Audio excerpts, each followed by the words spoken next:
बिस्मिल्लाहिर्रहमानिर्रहीम, अस्सलाम वालेकुम। मैं हूं मोहम्मद उस्मान और आप देख रहे हैं प्रोग्राम हरफराज और मकबूल जान के साथ। नाज़रीन, आज की बड़ी खबर अफगानिस्तान से सामने आई, जहां तहरीक तालिबान पाकिस्तान के तर्जुमान मोहम्मद खरासानी को मार दिया गया। कितनी बड़ी कामयाबी है ये पाकिस्तान के हवाले से, और ये बैकग्राउंड क्या था मोहम्मद खरासानी का, और किन किन वारदातों में और किन किन बड़े हमलों में ये मुलव्वस थे, इस पर आज करेंगे बात। और साथ ही जिक्र होगा सानिया मरी का कि किसकी गफलत, क्या अवाम इसके ज़िम्मेदार हैं या हुकूमती इदारे इसके ज़िम्मेदार हैं। पार्लियामेंट के अंदर भी भरपूर बहस हुई, और हमेशा की तरह बदकिस्मती ये है कि सानियात के ऊपर एक बार फिर सियासत की जा रही है, लेकिन अवाम को रिलीफ देने वाला कोई नहीं है। जिक्र होगा भारत का भी, जहाँ हिंदवाता के हवाले से जो है वो शोर मचता चला जा रहा है। पाकिस्तान ने भी उसकी पुरजोर मजम्मत की है, लेकिन मोदी हुकूमत टस से मस नहीं हो रही और खुली छूट दी जा रही है। जो वहाँ पे कौम परस्त हैं, मुसलमानों की नस्ल कुशी का खुल्लम खुला ऐलान किया जा रहा है। ये हालात किस तरफ जाते दिखाई देते हैं, इस पर करेंगे बात। बढ़ते हैं अपने मौजू की जानिब। और ये सब मोहम्मद खरासानी तर्जुमान था, और पहले इतलात ये आई कि ये मुज़ाकरात के अंदर भी शरीक थे, और एक बार जो है वो सीज़ फायर हुआ भी। मेरा ख्याल 10 दिसंबर को सीज़ फायर ख़त्म हुआ, और उसके बाद फिर कार्रवाइयाँ शुरू हुई। 1 महीने का सीज़ फायर हुआ, और इसमें अफ़गान तालिबान ने बड़ा किरदार अदा किया था कि ये सुलह हो जाए। हम तो थोड़ी सी बैकग्राउंड की सुलह हुई क्यों नहीं, एक तो ये, और दूसरा ये कि ये जो कामयाबी कानून नाफिज करने वाले इदारे कह रहे हैं कि हमें मिली है, इसके क्या असरात पड़ने वाले? देखिए, पहली बात तो ये है कि कामयाबी और इसलिए नहीं हुई कि उनके मुतालबात बहुत ज़्यादा थे। अगरचे कि गवर्नमेंट यहाँ से चाहती थी कि किसी न किसी तौर पर हो जाए, किसी तौर पर, और तालिबान भी चाहते थे कि किसी तौर पर हो जाए। इसलिए की वजह यह है कि तालिबान खुद भी चाहते थे कि हमारे इलाके से ये मामला जो है वो ना हो। अब मसला सारा यह है कि उस पूरे इलाके के अंदर ये पूरी की पूरी पट्टी जो है, इस पट्टी के अंदर बहुत सारे लोग वहाँ आते जाते रहते हैं और सब कुछ करते रहते हैं। तालिबान की भी बहुत सारे लोगों ने जहाँ से जाकर मदद की है, उस जहाद के अंदर हिस्सा लिया है। तो वो फिर उनकी यहाँ पर आपस में ख़ानदानी तल्कात हैं, रिश्तेदारियाँ हैं, सब कुछ है। और यहाँ भी एक ज़माने में तहरीक तालिबान जब तक नहीं बनी थी, 2007 में जब बनी है, तो उससे पहले जो थे बहुत सारे लोग जो थे 1980 से जहाद के अंदर। आज का तो जहाद नहीं है शुमाली रूस के खिलाफ, और उसके बाद शुमाली इलाके, आज का रूस के खिलाफ था, फिर बाद में तालिबान का जहाद हुआ, फिर उससे पहले आपस में जो ग्रुपिंग थे, बहुत कुछ होता था। तो फिर उसके बाद ये आज सुबह तक ये सारे एक्टिव थे अपने उसके ऊपर, नेट के ऊपर, और कभी कभी किसी की इतला रहती थी कि हमने ये कर दिया, जैसे उनकी पुराना था। लेकिन ये 14 अगस्त से पहले बिल्कुल डेड हो गए हुए थे मुकम्मल तौर पर। लेकिन 14 अगस्त के बाद भी 1-1.5 महीना ये खामोश रहे। फिर उसका खबरें आनी शुरू हुई कि सुलह हो रही है, और मुकम्मल तौर पर माफ़ी का ऐलान भी हो जाए। गवर्नमेंट भी उनको डिफेंड करती है। और मुझे खबर सवात के बारे में भी बाद में खबरें निकलनी शुरू हुई थी कि जनरल शाहजीद ने बड़ी अजीबोगरीब बातें की थी कि उस वक्त भी कुछ और लोग प्लेयर बीच में आ गए थे, जिसकी वजह से अमन नहीं हो सका था, मसला हो गया था। अब भी मुझे शक लगता है कि बात तो आपकी कामयाबी की बात तो है कि आपने एक आदमी को कर दिया, लेकिन क्या उसकी रिपरकशन। लेकिन और ये सब, ये जो जितना इंपॉर्टेंट काम ये हुआ है कि एक नंगरहार में मारा गया, मेरे ख्याल नहीं नंगरहार में नहीं, नंगरहार में जो तफसीलात सामने आई हैं, जो बयान जारी हुआ है, नंगरहार में अगर होता ना तो अफगान तालिबान उसके बारे में बयान जरूर देते, या कि पाकिस्तान ने तो नंगरहार में हुआ है तो फिर अफगान तालिबान नहीं मारा ना, फिर यहाँ से जाके तो कोई नहीं मारा। तालिबान से बयान तो आना चाहिए। देखो ना, ये तय करना, ये अब बयान किसका है नंगरहार में मारे जाने? ISPR का बयान है कि नंगरहार में मारा। तो इसको मतलब आप अफगानिस्तान गए हैं? नहीं, ये तो उन्होंने नहीं कहा। नंगरहार में कार्रवाई में देखा कार्रवाई जाहिर है वो तो आपने या तो फेंस तोड़ के वहां गए, या फेंस तोड़ के वो यहाँ आए, ये कुछ तो हुआ ना। इंटेलिजेंस शेयरिंग भी तो ही होगी। नहीं, इंटेलिजेंस शेयरिंग हुई तो फिर तो उनको भी मानना चाहिए ना, क्योंकि बात है जिस तरह की बुलेट है उस तरह जाएगी, बड़ी करीब की बुलेट है। मेरा ख्याल है मुश्ताक यूसुफजई साहब बड़े बाखबर साफ़ी हैं इस मामले पे, और जनरल नईम खालिद लोधी साहब ने भी हमें ज्वाइन किया, दोनों साहब ने, और दोनों को अपने शो में खुशामदीद कहेंगे। बढ़ते हैं मुश्ताक यूसुफजई की तरफ और उनसे तफसीलात पूछते हैं कि जो सारा वाक़या हुआ है किस तरीके से हुआ, और जो बयान जारी किया गया कि नंगरहार सूबे में कार्रवाइयाँ भी जारी रखे हुए थे जनाब, और वहाँ पे ही मारे गए हैं, क्या तफसीलात सामने आई हैं मुश्ताक साहब? जी बहुत शुक्रिया। असल में बहुत कम मालूमात अभी तक पहुंची हमें, अगरचे तहरीक तालिबान पाकिस्तान के चंद लोगों ने तस्दीक की है, लेकिन बाज़ाब्ता तौर पर मेरे खुद मोहम्मद खरासानी से बात हुई है जो कि इनके तर्जुमान है, तो अभी तक बाज़ाब्ता तौर पर ऑफिशियली उन्होंने इसकी तस्दीक नहीं की। लेकिन ये वाक़या पेश आया है अफगानिस्तान के सूबे नंगरहार में, और ख़ुद तालिबान ये कह रहे हैं कि इनको बहुत अच्छे निशानाबाज ने मारा है, उनको सर माथे पे पे गोली गोली। मारी है अच्छा, और हाँ उनको हाँ उस वक्त डेथ इनकी हुई है। ठीक। लेकिन मैं आपको उनके बैकग्राउंड के बारे में को थोड़ा बताऊं कि इनका ताल्लुक गिलगित बाल्टिस्तान से था। हाँ जी इनका अपना नाम जो था वो मोहम्मद खालिद बल्ती था। बल्ती। जी ये जी तहरीक तालिबान के पाकिस्तान तर्जुमान थे उस वक्त जब ज़रब अज़ब का ऑपरेशन शुरू हुआ था। फिर ये अफगानिस्तान जब चले गए थे बहुत सारे लोग, तो ये भी गए थे। फिर इनको अशरफ गनी के दौर में अफगान फोर्सेस ने गिरफ्तार किया था नंगहार ही में, और ये बागराम जेल में थे। अच्छा। 15 अगस्त को जब तालिबान की वहाँ पे हुकूमत बनी तो बहुत सारे जेल को उन्होंने तोड़ा, तो बहुत सारे जो पाकिस्तान तालिबान थे तकरीबन 500 के लगभग, तो उनमें भी मोहम्मद खालिद फरसानी भी उनमें शामिल था। तो वही वहाँ से रिहा होके आए थे। अब जो मेरी मालूमात है वो इतने फ़ाल नहीं थे, अलबत्ता ये जो उनका अपने नेटो एरिया है वहाँ पे अपने लोगों के साथ राबते में थे, और ऐसी इत्तलात थी कि शायद वो उनको वहाँ पे मुनज़्ज़म कर रहे हैं अच्छा अपने जो गिलगित जुज़ैर साहब, बल्तिस्तान का इलाका है। मैं जरा सवाल पूछूंगा। ये पिछले दिनों काफी एक्टिव हो गया था उसके अंदर अपने उसके ऊपर भी। और एक तो ये था कि ये जो जेल टूटी है, तालिबान खुद कहते हैं कि हम अफगानिस्तान में काबुल में दाखिल होने से पहले ही जेल टूट चुकी हुई थी और वो रिहा हो चुके थे। तालिबान कहते हैं कि हमने कम से कम जेल के टूटने में हम शरीक नहीं थे और हम उससे पहले ही लोगों को उन्होंने वो कर लिया था। एक तो ये है। दूसरी बात ये थी कि ये सुबह तक दोपहर तक उसका नेट चल रहा था सारा कुछ, और इसका मतलब यह है कि बहुत बहुत ही शानदार किस्म की कार्रवाई हुई है जो हुई है। असल में तालिबान कोई अंदाजा नहीं था जब ये दाइश वहाँ पे फाल हुई अफगानिस्तान हाँ में सही है। और तालिबान के ऊपर उन्होंने हमले शुरू किए, तो तब तालिबान को अपनी गलती का एहसास हुआ है। और ठीक। कुछ तालिबान रहनुमा ये मानते हैं कि हमसे गलती हुई है, हमें इस तरह नहीं हाँ करना चाहिए था। ये खुद तालिबान ने जेल तोड़े हैं सारे, क्योंकि ज्यादातर तालिबान ही के कैदी थे इन जेलों में, बागराम जेल में, पुलिस थे चरखी थे में। थे तो इनको ये अंदाजा नहीं था। तो जो लोग रिहा हुए हैं बाद में, जिन्होंने कार्रवाइयाँ शुरू की अफगान तालिबान के खिलाफ, तो फिर उनको एहसास हुआ। ठीक। तो ये जो आप क्या कहते हैं कि ये वाकई ये बहुत बड़ी कार्रवाई है पाकिस्तानी गवर्नमेंट के लिए, पाकिस्तानी लॉ एनफोर्समेंट एजेंसीज के लिए, लेकिन इनकी हैसियत इतनी बड़ी नहीं थी। ये वाकई हाँ साबिक तर्जुमान थे, गिलगित बल्तिस्तान में काफ़ी फाल थे, और इन्होंने जो पाकिस्तान के अंदर बहुत बड़े बड़े हमले हुए इनकी जिम्मेदारियां भी कबूल की थी। जी हाँ जिस तरह की आर्मी हाँ पब्लिक स्कूल पेशावर में हमला हुआ था, उसमें बच्चों को शहीद किया गया था। इस तरह चारसद्दा में बादशाह खान यूनिवर्सिटी के ऊपर जो तालिबान ने हमला किया था उसकी उसमें जिम्मेदारी हाँ कबूल की थी।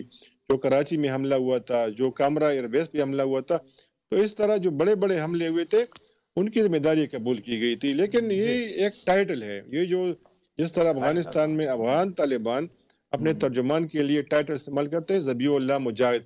अब मैं खुद कई ऐसे सही लोगों को कह रहे जानता हैं। हूँ कि वो बहुत मारे भी सारे गए लोग हैं, पकड़े सही भी कह रहे गए हैं। हैं अफगान तालिबान में, लेकिन वो टाइटल जिंदा है ज़बीउल्लाह जी जी मुजाहिद का। टाइटल सही है, जिंदा है। बंदा और और होता है, बंदा और होता है। ठीक कह रहे बिल्कुल हैं। नईम खालिद लोधी साहब, जनरल साहब भी हमारे साथ मौजूद हैं, उनसे पूछेंगे कि कितनी बड़ी पाकिस्तान के हवाले से इसको हम कामयाबी समझें कि जिस तरह मुश्ताक साहब ने कहा कि खुरासानी ने बड़े अहम हमलों की जिम्मेदारी कबूल की जो पाकिस्तान के खिलाफ जो साजिशें होती रही हैं इस मामले पे, तो इसको इस स्टेज के ऊपर जबकि अभी महीना पहले एक सीज फायर भी ख़त्म हुआ और अब जो है ये वाली कार्रवाई को किस तरह देखा जाएगा? जी अस्सलाम वालेकुम, बहुत शुक्रिया। देखिए, पाकिस्तान के लिए बहुत अच्छी खबर और टीटीपी के लिए बहुत बुरी खबर अल्हम्दुलिल्लाह। लेकिन इसमें ज़्यादा जो आप भी बहस कर रहे हैं और मेरे ख्याल ज़्यादा जो बात जिसका एनालिसिस करना चाहिए वो है दोनों हुकूमतों के दरमियान ताल्लुकात। मैं अफगानिस्तान की हुकूमत की बात कर रहा हूँ, पाकिस्तान की हुकूमत की बात कर रहा हूँ। जी बिल्कुल। ये हो नहीं सकता था काम जब तक कि दोनों हुकूमतों में कोई अंडरस्टैंडिंग ना हो। सही बात। वरना एक बहुत ही सख्त किस्म का बयान आ जाता उधर से कि जी ये आप ये कार्रवाई किसने की है और क्या इस किस्म की बात होती। वो लोग जो हमेशा से ये ढोल बजाते रहे हैं कि जी ये एक ही चीज़ है, जबकि हम जैसे कुछ लोग हमेशा कहते रहे कि ठीक है इनके आपस में लिंक्स हो सकते हैं, इनके आपस में रिश्तेदारियां तक हो सकती हैं, लेकिन अफगान तालिबान अपने मुल्क की आज़ादी के लिए लड़ रहे थे और ये लोग छोड़े हुए थे हमारे ऊपर, रॉ ने और एनडीएस ने और ये जो अपने CIA वगैरह ने। तो ये बिल्कुल इनका मुख्तलिफ अज़ाइम थे, इनके मुख्तलिफ इनके पीछे जो रिसोर्सेज थी वो थी। मैं उन लोगों में भी था जो कि बातचीत के हामी थे और बहुत अच्छा हुआ कि बातचीत हुई, इसलिए कि अफगान तालिबान की ये डिज़ायर थी, क्योंकि वो कह रहे थे कि हम आपको निकालेंगे नहीं लेकिन आपको यहाँ कार्रवाई नहीं करने देंगे, आप अपने मुल्क से बातचीत करें। तो वो एक हुज्जत पूरी हो गई और इसमें इस्लाम की भी जरूरत होती है, और मेरा ख्याल है कि अफगान तालिबान के लिए बहुत जरूरी था कि हुज्जत पूरी होती, ताकि वो फिर जमीन उनके लिए तंग करते, और यही हो रहा है। उधर अब जमीन उनके लिए तंग होगी, इधर हम उनको रहने नहीं देंगे इंशाल्लाह। मैं ये समझता हूँ कि चंद महीने की बात है, तहरीके तालिबान पाकिस्तान नीस्तो नाबूद हो जाएगी। उन्होंने अपने पाँव पे खुद कुल्हाड़ी मारी है। और एक अहम बात इसके अंदर ये था कि ये दोनों और दाइश दोनों थे। तालिबान भी बात कहते हैं कि हमारे लिए ये अब्दुल मुस्लिम दोस्त और ये लोग मिलके जो थे ना, ये इन्होंने दाइश और टीटीपी इकट्ठे होकर दोनों मुल्कों के लिए जैसे कहते हैं खतरा बनना शुरू हो गए थे। और ये आपने बड़ी सही बात की कि ये दोनों मुल्कों की ज्वाइंट कार्रवाई लगती है, क्योंकि वरना वहां कंडेमनेशन जरूर आती। जी जी, ये बात बिल्कुल दुरुस्त है। हाँ। और देखिए, बात ये है कि मैं हमेशा ये कहा करता हूँ कि हमें इस चीज से ज्यादा सरोकार नहीं होना चाहिए कि हम जो उनकी इंटरप्रिटेशन ऑफ इस्लाम है या जो उनका वर्ल्ड व्यू है मुझसे कितने मुत्तफिक हैं कितने मुत्तफिक नहीं है, ये तो एक अलग बहस है ऑल टुगेदर। सही है, सही है। लेकिन इंटरनेशनल रिलेशंस में जैसे मुल्कों के साथ होता है, मैं हमेशा ये सवाल पूछा करता हूँ, जो हमारे लोग बहुत खिलाफ हैं इनके कि जी ये क्या आ गए हैं, और ये मैं इनको कहा करता हूँ तो फिर अमरीकियों को और अशरफ गनी को वापस बुला लें। क्या उनके हालात, उनके जमाने में हालात बहुत अच्छे थे हमारे साथ, जितना खून बह रहा था पाकिस्तानियों का और जितना खून बह रहा था अफगानियों का उनकी मौजूदगी में, उसको जरा नजर में नहीं रखते हमारे बहन भाई। तो ये एक इंटरनेशनल रिलेशंस की पॉइंट ऑफ व्यू से, एक नेबर के पॉइंट ऑफ व्यू से, एक इस्लामी मुल्क के पॉइंट ऑफ व्यू से हमें सोचो विचार करनी चाहिए। और मेरा ख्याल है कि पाकिस्तान की पॉलिसी ठीक रही है और अभी भी ठीक नहज पे जा रही है। लोग कुछ तिलमिला रहे हैं, इसमें कोई शक शुबा नहीं है, लेकिन बहरहाल वो उनकी मर्जी है। तिलमिलाने की बात की जनरल साहब, आपने तिलमिलाया तो उस वक्त भी जब ये हमने बाढ़ वाला वाकया सुना या देखा भी कि जिस तरीके से तालिबान कार्रवाई कर रहे थे बाढ़ के हवाले से, पाकिस्तान ने बड़ा धीमा रिएक्शन दिया, उसके ऊपर बड़ा वो रखा। लेकिन ये जो बाढ़ वाला मामला है, अब उसको भी एक तरफ रखें और आज की कार्रवाई को भी देखें, तो जो अंडरस्टैंडिंग लेवल है वो कितना बड़ा हुआ है दोनों के दरमियान? जी देखें, बाढ़ है 2600 किलोमीटर, सही कहते हैं, और जो कार्रवाई हुई है वो है 15 मीटर। सिर्फ 15 मीटर को 2600 किलोमीटर के साथ आप कंपेयर कर लें, 2-3 जगह पर अगर हुई है। और फिर ये है कि हमारी तरफ से ये बयान भी आया कि जी हम हुकूमतों के दरमियान कोई ऐसी बात नहीं है। अभी हमें इस बात को छेड़ना नहीं चाहिए ज्यादा। 4 महीने हुए मेरे भाई, 20 साल की उन्होंने जो मलबा है वो हटाना है। आपसे ये बर्फ नहीं हटी जबकि 1 घंटे में ये पड़ी थी। 20 साल तोड़फोड़ हुई है उस मुल्क में, पॉलिटिकल तोड़फोड़ हुई है, इंफ्रास्ट्रक्चर की तोड़फोड़ हुई है, उनके ट्राइब्स को तोड़ा गया है, एक मुसीबत उनके। और देखें, अगर वो चाहते, जो यहाँ पर 20 साल थे, तो क्या इस मुल्क को खुद कफील नहीं बना सकते थे? उन्होंने 20 साल तक इसको ऐसे रखा कि 75% इमदाद बाहर से आएगी तो ये मुल्क चलेगा, वरना नहीं चलेगा। क्या हमारी आंखें खुली नहीं है? क्या दीवार के ऊपर लिखी हुई चीजें हम नहीं पढ़ सकते? अमेरिका और हिंदुस्तान बगलें बजाते अगर हम कोई सख्त कार्रवाई करते ये 15 मीटर फेंस हटने के ऊपर। क्या हमें इतनी अकल नहीं है कि हमें कैसे, किस मौके पर कैसे बिहेव करना चाहिए? तो ये जो है बड़ी मुश्किल से वन साइड, दोनों तरफ से हम घिरे हुए थे, हिंदुस्तान के नट क्रैकर में आए हुए थे, मुश्किल से हमारे हालात ठीक हुए। और अब भी हमारे कुछ बहन भाई कहते हैं चढ़ दौड़ो और इनको मार दो, उनकी हिम्मत कैसे हुई? हाँ, वही जो पंजाबी की एक कहावत है कि कमजोर को देख के मुझे गुस्सा आता है और तगड़े को देख के मुझे रहम आता है। सही बात है। अमेरिका के जमाने में इनकी सारी बोलती बंद थी, और जिन लोगों ने आप अंदाजा करें लोधी साहब कि जिन लोगों ने पाकिस्तान के खिलाफ कम से कम 50 के करीब इंडियन कैंप बनाए हुए थे, उनको हम रेड कारपेट रिसेप्शन दिया करते थे, और साथ साथ हम उनकी तरफ से इन्फिल्ट्रेशन बर्दाश्त करते थे। जी, और हमने बहुत कोशिश की। अब देखें, हमारी थोड़ी सी सोच में अभी भी शायद कन्फ्लिक्ट हो, अल्लाह करे कि वो ठीक हो जाए। हालात ठीक कर रहे हैं हमारी सोच को, वरना हमारे कुछ लोग इस लाइन पर सोचने के लिए तैयार नहीं थे। जो कुछ के ये हालात पुश कर रहे हैं, आपको नेचर पुश कर रही है कि आप इस डायरेक्शन में चलें। वरना हमने तो जा के चक्कर लगा के अशरफ गनी की मिन्नतें करके कि मेहरबानी करके इनके साथ कोई पैचअप कर लो। वो तो शुक्र हुआ कि अशरफ गनी जिद पर कायम रहा और उसने कहा कि जी मैं बिल्कुल उतरने को तैयार नहीं हूँ और मैं कोई बात करने को तैयार नहीं हूँ। अच्छा जनरल साहब, आपने कहा कि नेचर पुश कर रही है, तो क्या नेचर ही पुश कर रही है? किसी चक्कर में हमारे वज़ीर आज़म साहब भी चीन जाने वाले हैं, उनके दौरे की भी हतमी शक्ल दी जा रही है, तो नेचर का ये तकाजा कर रही है कि हम एक तरफ से अब एक तरफ के हो जाएं। तो ये बहुत बड़ा देखें, जब सैलाब आता है और उसकी एक डायरेक्शन होती है, तो फिर आप उसके उलट स्विम करने की कोशिश करें तो फिर एक तो आपको सांस ज्यादा चढ़ जाता है, दूसरा आप वो काम कर नहीं पाते। बात यह कि इसमें कोई शक नहीं है, इसमें कोई शक नहीं है कि हमारे वेस्ट की तरफ बहुत गहरे मामलात हैं। अब वहाँ पर हमारे डायस्पोरा है, वो हमें रेमिटेंसेस भेजते हैं, हमारा बूदोबाश चाल ढाल, हमारे बच्चे, हमारी नौकरियां सारी उधर हैं। लेकिन एक हकीकत है जो सामने आ रही है कि एक उभरती हुई ताकत हमारे पड़ोस में, जिसके साथ हमारा बॉर्डर लगता है, वो उभर रही है। तो बेवकूफ़ी की इंतहा होगी कि अगर हम उस वक्त भी अपने आप को सही अलाइन ना कर सकें और आगे फ्यूचर ना पढ़ सकें। ये तो ऐसी चीजें हैं जो कि किसी अंधे को भी नजर आ जाती हैं। हमें ठीक है, कोशिश यही करनी चाहिए कि अमेरिका को नाराज ना करें, और हम नाराज करना भी नहीं चाहते। हमारे लोग ये समझते हैं कि शायद हमारे पास कोई लीवरेज नहीं है, जबकि हमारे पास बहुत लीवरेज है। मैं दो का जिक्र कर देता हूं आपके सामने। देखें, CPEC जो है, अगर अमेरिका ये चाहता है कि ये कोई इकोनॉमिक कॉरिडोर ही रहे और स्ट्रेटेजिक कॉरिडोर ना बने, जो कि वो जरूर चाहते होंगे, तो बात हमसे करनी पड़ेगी। हम ये चीज इंश्योर कर सकते हैं कि ये स्ट्रेटेजिक कॉरिडोर ना बने और कोई नेवल बेस चाइना को हम ना दें, बल्कि इसको इकोनॉमिक कॉरिडोर रखें। अरे भाई, आपको पता भी है कि आपके पास क्या लीवरेज है। ये जो अफगानिस्तान है, इसके साथ दुनिया डील ही नहीं कर सकती अगर पाकिस्तान दरमियान में उनके लिए ये फैसिलिटी पैदा ना करे। हम चीखते हैं, बहुत सारी ऐसी चीजें। यही सर, हम गुज़श्ता 1 महीने से चीखते आ रहे हैं कि पाकिस्तान इस वक्त ब्लू आइड बॉय है दोनों तरफ।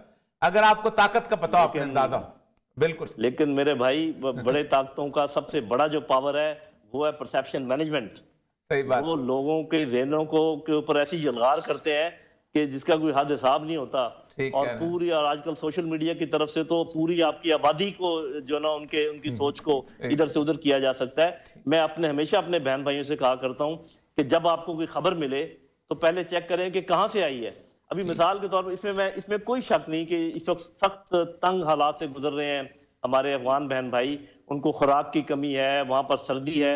लेकिन जिस किस्म का सिनेरियो पेंट किया जा रहा है ना कि जैसे आज मरे और कल मरे, ये गलत है। ये सारा वेस्ट की तरफ से आ रहा है। आप अपने बंदों को भेज के देखें कि वहां पर शहरों में कितने लोग फौत हो रहे हैं सर्दी से, और कितने लोग फौत हो रहे हैं खुराक से। जब तक पाकिस्तान में कहत नहीं पड़ता, इंशाल्लाह अफगान कभी भूखा नहीं मरेगा। ठीक, सही है, बिल्कुल ठीक। बहुत शुक्रिया जनरल साहब। मुश्ताक यूसुफ सही साहब से आखिरी सवाल ये करूंगा। परसेप्शन की बात की जनरल साहब ने कि जो परसेप्शन है अब ये मोहम्मद खुरासानी के बाद, अब तालिबान के बहुत सारे जो धड़े थे वो मुज़ाकरात के अंदर ऑन बोर्ड थे, तहरीक तालिबान के कुछ स्प्लिंटर्स भी थे। अब कैफियत क्या है? क्या कुछ लोग जुड़े हुए हैं, अभी भी अमन का रास्ता अख्तियार करने के लिए तैयार हैं और सिक्योरिटी फोर्सेज के साथ बातचीत में एंगेज हैं? बल्कि अभी कुछ पहले उन्होंने कहा था कि एक और धड़ा बना है तालिबान के, उसके वलायत बन्नू के नाम से, और ये 2 दिन पहले कहा था कि उसमें शामिल हुआ है। अब मेरा ख्याल पीछे हट जाएंगे ये लोग। असल में ये जो मोहम्मद खालिद खुरासानी थे, तो उनका बातचीत से कोई ताल्लुक नहीं था। ये जो बातचीत शुरू हुई थी पाकिस्तानी तालिबान और पाकिस्तानी गवर्नमेंट के दरमियान, तो ये फरवरी 2021 में शुरू हुई थी और फिर दिसंबर तक में काफ़ी पेशरफ हो चुकी थी।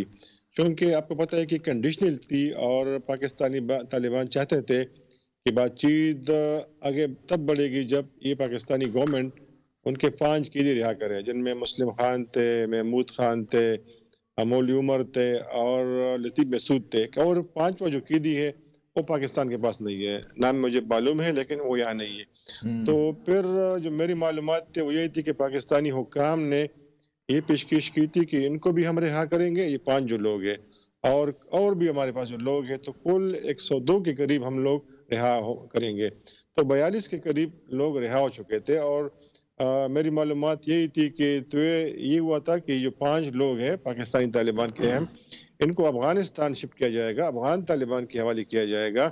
फिर इनमें से 3 लोगों को पेशावर लाया गया था और पाकिस्तानी हुकूमत चाहती थी कि इनको यहाँ पे रखेगी, इनकी फैमिली भी इनके साथ रहेगी और इनको अफगानिस्तान में अफगान तालिबान के हवाले नहीं किया जाएगा। और चूँकि दिसंबर का महीना था, एक APS का वाक़या भी दिसंबर में हुआ था, तो इसलिए फिर खामोशी हो गई।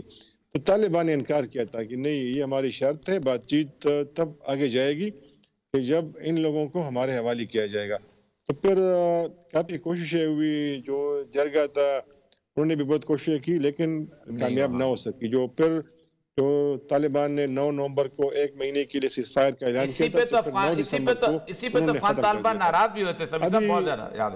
अभी जो मेरी मालूमात है कोशिश जारी है। जो जरगा के मेंबर्स हैं वो दोनों फरीकैन के साथ राबिते में है। अगरचे काम बहुत मुश्किल है लेकिन सारे दड़े जो है वो बातचीत के हक में है। अफगानिस्तान में तालिबान जो है, अफगान तालिबान, वो भी इसमें काफ़ी एक्टिव है। वो भी चाहते हैं कि खून खराबा ना हो और उनकी सरजमीन भी पाकिस्तान के खिलाफ इस्तेमाल ना हो, तो भी काफ़ी एक्टिव है कि मामला हल हो जाए, लेकिन अभी तक कामयाबी नहीं हुई है। चलें जी, देखते हैं इन मुज़ाकरात का क्या मुस्तकबिल होता है। बहुत शुक्रिया। जनरल साहब भी हमारे साथ थे, मुश्ताक यूसुफज़ई साहब ने भी बड़ी अहम मालूमात हमें दी। यहाँ लेते हैं ब्रेक के बाद आएंगे और तो जिक्र करेंगे साना मरी का, किसकी गफलत थी।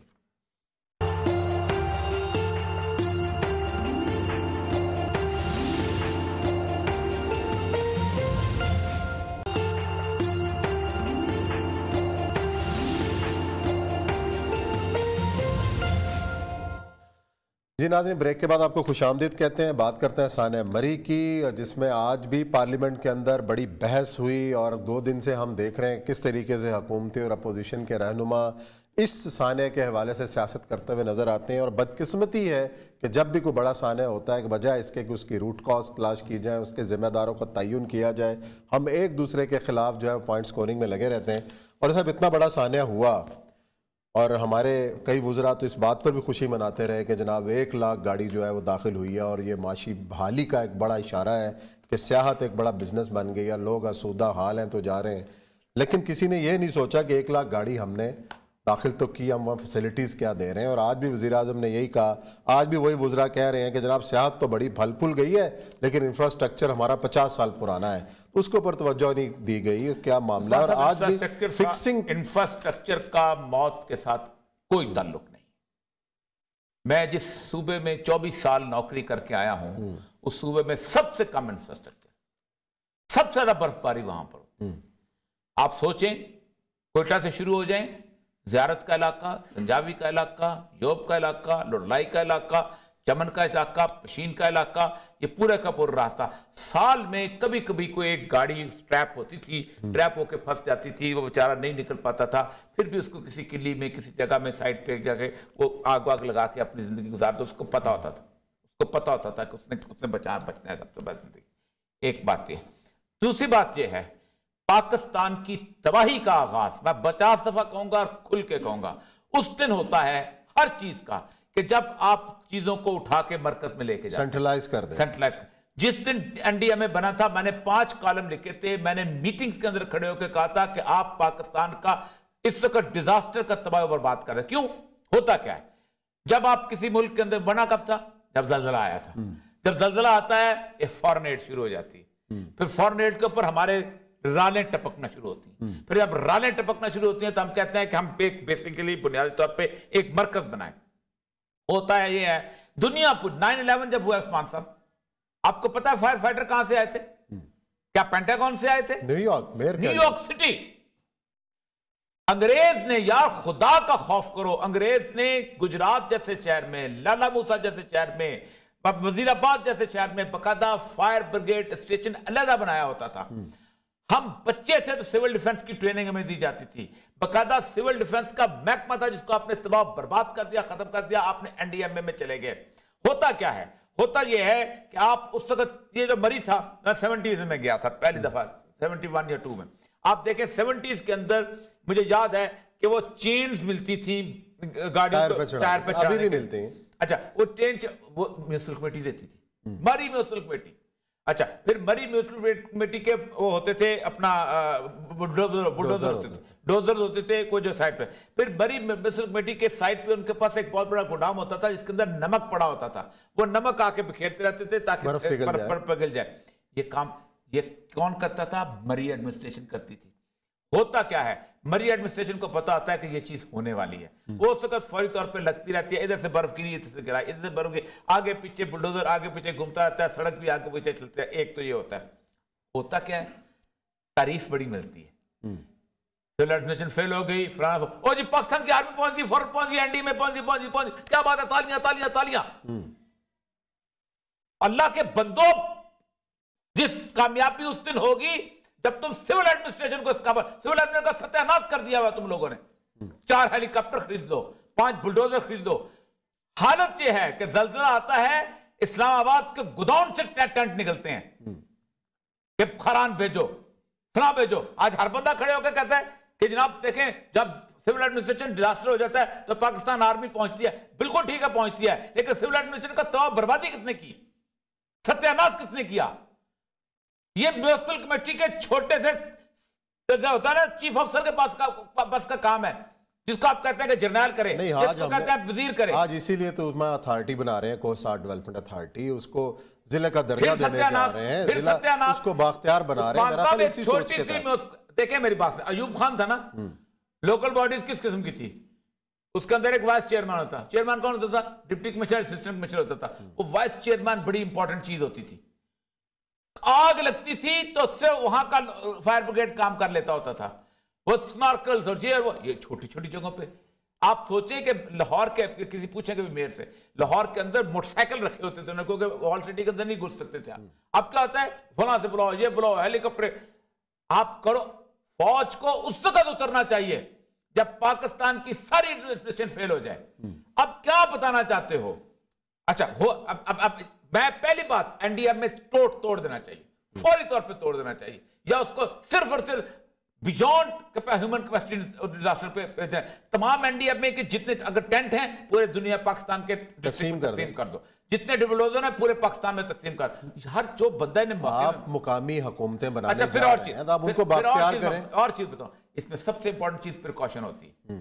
आप कभी यूरोप में गए? मैं अभी पिछले दिनों अमेरिका में जब गया था तो दिसंबर के जमाने में गया था, और शिकागो और मिनेपोलिस ये वगैरह, आप सोचें कि हम बाद में, बर्फ बाद में आती थी, गाड़ियां बाद में आती थी, वो क्लियर करने वाले, वो अपना वो फेंकने वाले वो पहले होते थे, और गाड़ियां खड़ी होती थी, जरा सी 4 इंच 2 इंच बर्फ पड़ी, उसने क्लियर कर दी, 4 इंच 2 इंतजार करते रहे।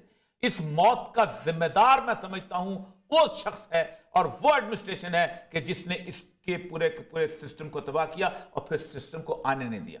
हुआ क्या है उसके बाद, हमारे यहाँ पीपल पार्टी हो, हमारे यहाँ नून लीग हो, हमारे यहाँ अपने ये हो, ये लोकल बॉडीज बनने नहीं देते। जब तक फवाद चौधरी खुद जाके चकवाल में तख्ती नहीं लगाएगा, तहरीक इंसाफ की वाह नहीं हो सकती। जब तक शहबाज शरीफ खुद जाके भावलपुर में तख्ती नहीं लगाएगा, नून लीग की वाह नहीं हो सकती। जब तक बिलावल भुट्टो आवे जिंदाबाद करके वो सकरन में नहीं जाएगा, वाह इस मुल्क को तबाह बर्बाद कर दिया। हम सारा कुछ और होता क्या है, तो गाली भी तो खाओ ना यार, फिर तो कहो, फिर तो ठीक है ना। जब आपने एनडीएम में बना दिया इस्लामाबाद में, मैं आपको बाजार बात बताऊं, मैं था हेल्थ में, मैं नाम लेता एनडीएम के सरबाद, मैं टाइम बता देता हूं, 2008 में था।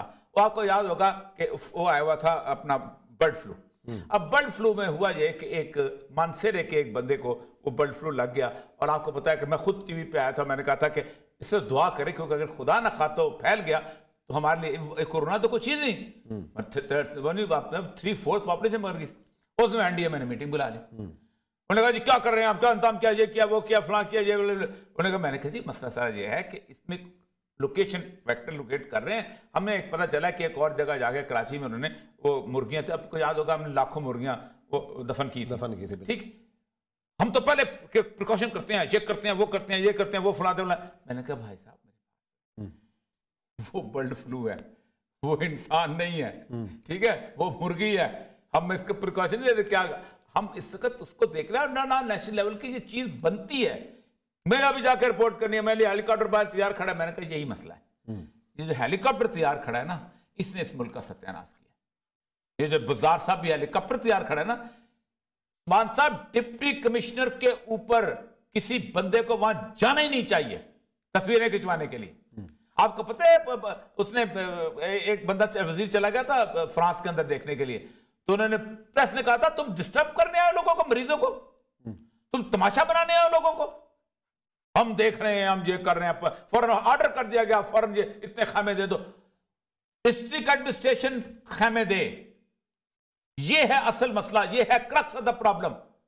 हर बंदा वावा बनाना चाहता है, हर बंदा हार पहनना चाहता है, खाओ इमरान खान हो, खाओ कोई फौजी एस्टेब्लिशमेंट हो, कोई हार पहनाने वाली बात ही नहीं। लेकिन एक मजमुई कौमी रवैया भी तो होता है ना। अच्छा एक और चीज, अब आते हैं इसके ऊपर कि वहां पे जो मरी के ऊपर दो चीजें मिजाज है। मरी पे क्यों हादसा होता है? मरी हादसा ये होता है, एक तो हमने मरी को अपने पिकनिक स्पॉट, हर बंदे ने उसको आइडिया बनाया हुआ।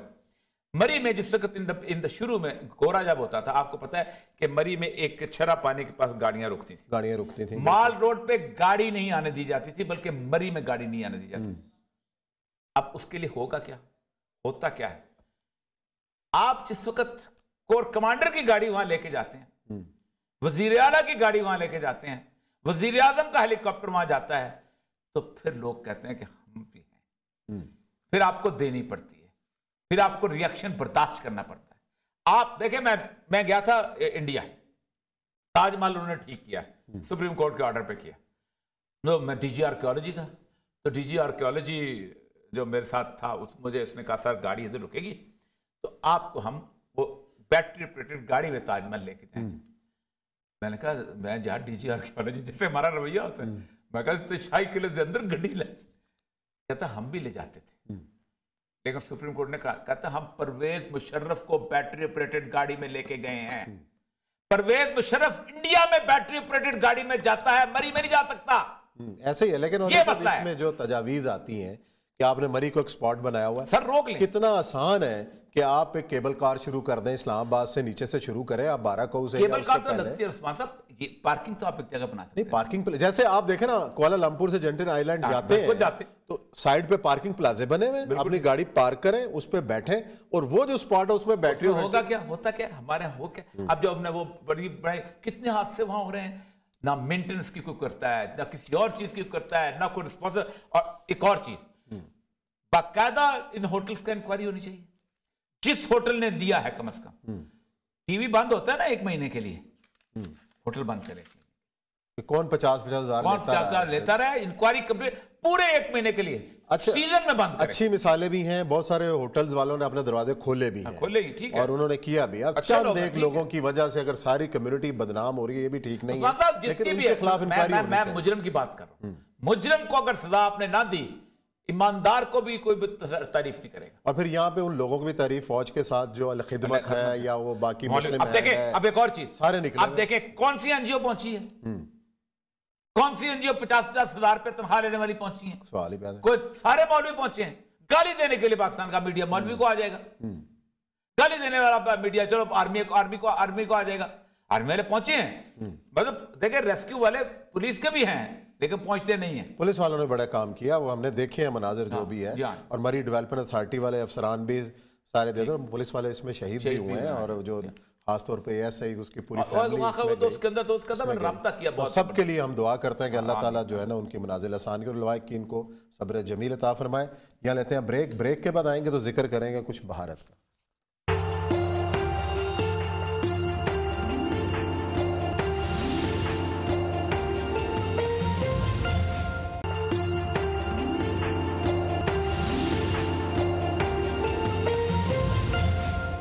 जी नाज़रीन, ब्रेक के बाद आपको खुशामदीद कहते हैं। बात कर रहे हैं भारत की, जहां हिंदुवाता का जो मामला है वो शिद्दत इख्तियार करता चला जा रहा है। खुलेआम मुसलमानों के कत्ले आम की जो है वो अपीलें की जा रही हैं। ऐसी तमाम तर सूरत हाल पर नरेंद्र मोदी सख्त तनकीद का शिकार हैं, और अब जावेद अख्तर साहब जो अफसाना नगार हैं उन्होंने भी खुलकर तनकीद की। उससे पहले जो दूसरे जो एक फ़नकार हैं मुसलमान नसीरुद्दीन शाह साहब, उन्होंने भी तनकीद की। और ये सब तमाम के बावजूद इसका मतलब है कि मोदी सरकार को इसके अंदर खुद शामिल है कि खुलेआम हल्फ लिए जा रहे हैं कि मुसलमानों का जो है वो सफ़ा हस्ती से हम मिटा देंगे, हम सफ़े हस्ती से मिटा देंगे, हमको उनसे कोई बंदा जाकर उनसे सलाम ना ले, सौदा ना ले। अच्छा, मसला पता है क्या है? मसला सारा ये है कि इंडिया की जो तो पॉलिटिक्स है ना, ये बेसिकली बेस ही रेसिज्म के ऊपर है, इसके ऊपर, और वो उससे निकल नहीं सकते। आज अगर वो पीछे हट जाए तो लोग कहेंगे कि कांग्रेस तो बहुत बेहतर थी, इसलिए कि कांग्रेस के जमाने में उनके यहाँ अच्छा, वो कांग्रेस को भी पाकिस्तान के कटारे में खड़ा करते हैं। वो कहते हैं कि सेकुलर। असल मसला यह है कि वो बुनियादी तौर पर इसको इलेक्शन सीजन है, और सबसे बड़ी बात है कि यूपी का इलेक्शन, और अगर यूपी के इलेक्शन में एक दफा हार गई तो इसका मतलब है कि सारे के सारे बेस से हार गए। बनारस से हार गए, अच्छा उसके बाद अयोध्या से हार गए, मिथिला से हार गए, वो सारे वो जगह जो कि हिंदुओं की खास तर मुकद्दस तरीन, ना हरिद्वार का मेला और ना कुंभ का मेला और ना बनारस के वो सारे के सुबह बनारस, सब खत्म हो गया ना। तो असल मसला वही है कि ये, और ये किस जमाने में कांग्रेस की अपनी जगह, अमेठी जो थी ये बेसिकली नेहरू का जगह थी, कांग्रेस की थी। नेहरू फिर इंदिरा गांधी वहां से जीती, फिर राजीव जीता वहां पर, तो वो सारे का सारे ये बेस है। अभी भी दुनिया में इसके साथ में यूपी के साथ मामला, जो हम कहते हैं ना उर्दू स्पीकिंग, वहां भी मैंने देखा है कि अगर आप यूपी के हो ना तो बम्बई में आपको कोई कमरा या घर नहीं देगा। मैं एकदम वहीं पर था तो हेमा मालिनी चूंकि वहाँ किया है, तो उसने को बात की तो लोगों ने कहा कि ये हमें दूध बेचने वाले और पान खाने वाले भैया नहीं चाहिए। एक अजीबोगरीब कॉम्प्लेक्स है इंडियन सोसाइटी, लेकिन उसमें उन्होंने हिंदू के नाम पे इकट्ठा किया। और ये भी गांधी वाली सियासत है कि वो जो अमित कर को उसमें साथ मिलाने के लिए उसने। चलो जी, देखते हैं ये वाला मामला कहाँ तक जाके रुकता है। लेकिन हमारे प्रोग्राम का यह वक्त ख़त्म हुआ है। कल इंशाल्लाह फिर मुलाकात करते हैं, कुछ नए मौज़ूआत आपसे डिस्कस करेंगे। अपना ख्याल रखिएगा।